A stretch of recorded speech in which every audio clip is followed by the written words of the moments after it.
we're taught how to feel. We don't know how to think for ourselves. We don't know how to feel for ourselves. People say feel free, but they don't really want us to feel free. And I felt a freedom in, first of all, just doing something that everybody tells you not to do. Like, you can't do it for this reason, you can't do this for that reason. So, and, you know, I'm not coming up here to justify anything. It's, you know, you can't tell me nothing. I made the song, you know what I'm saying? Like, you can't tell me what I'm, you know, supposed to do. And also, it's like, oh, the idea of icons and representations, you know, I don't subscribe to icons. You take like the Nazi symbol, if you go to India, it's all over the place, but it doesn't represent that. It represents something different. So for me to wear that hat means I want to make America great in my own way. So were you wearing the hat specifically to show support for Donald Trump, or was it a bigger statement about free thought? What? I mean, I'm an artist, right? So to ask an artist, there's infinite reasons. There's infinite reasons to the why an artist does something. An artist doesn't need suggestions. An artist needs paintbrush and a canvas. So this opened up a conversation. I'm probably going to do the least good explanation of why. I'm just connected with the universe, period. You know, I'm just, and that's gonna come off whack. Don't try to wacko-jacko me for saying that, because that's what the media is trying to do. They're attacking me with these smoke screens that I'm not gonna fall for. Like, I see you got Daz Dillinger on it. So they put on Media Takeout, it said the Crips have a hit on Kanye West, right? And I said, wow, this is really like the Malcolm X movie. They're really gonna send some black people to kill me. And then when I read it, it said the Crips are gonna beat Kanye up when they see him. And I was like, that's so dope. They love me. That's like my brother. Your brother beat you up. Like, man, you getting out of line, bro. You tripping. I'm gonna beat you up. I was like, man, that's love, man. Daz love me, and I love Daz. And you're not taking it seriously? That's how you took it when you saw the video of Daz. Oh, you could live through an ass whooping. You ain't gonna live through, you know, what I think that probably the idea is to beat sense into me. But, you know, when you hear about slavery for 400 years, that sounds like a choice.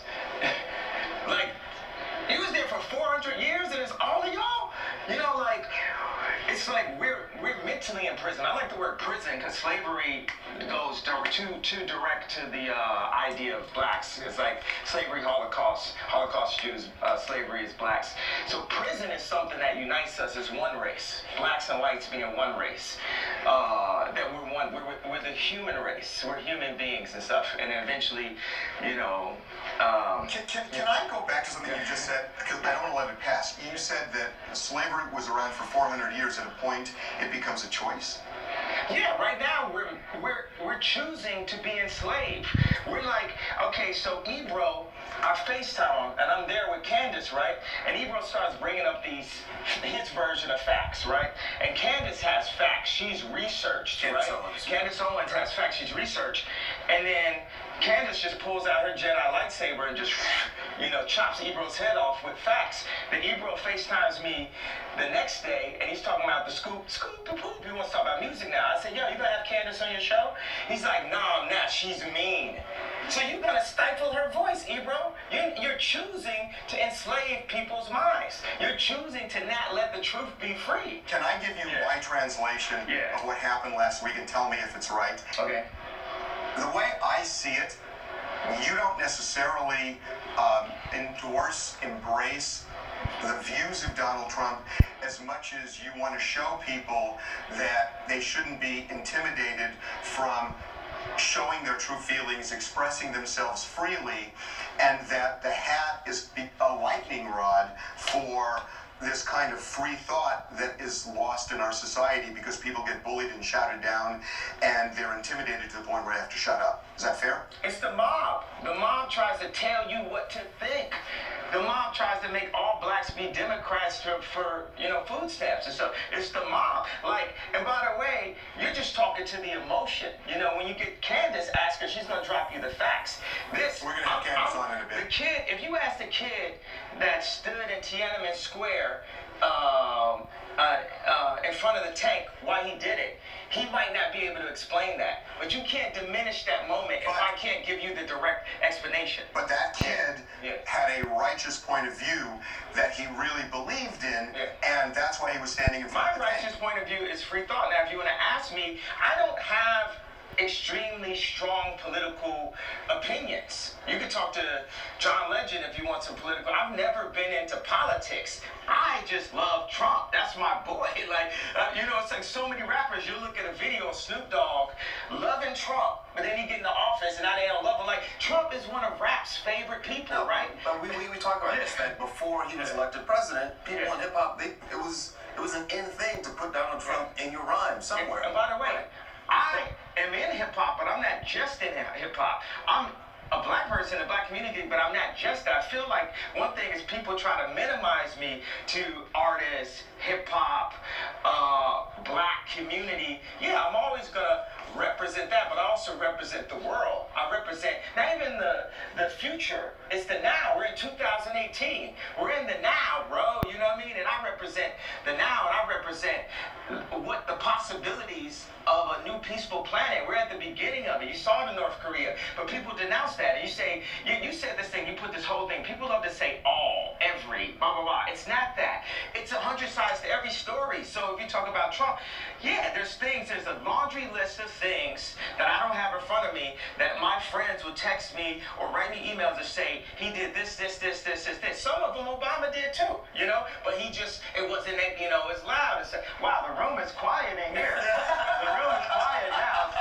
So okay, and then there's positive things, right? And that never comes out. That's when they refer to fake news because it can be skewed and stuff. It's like the media and the liberals and the echo chamber and all that is having the most sore loss of all time. Like that, we're gonna just keep putting out. It's like torture porn.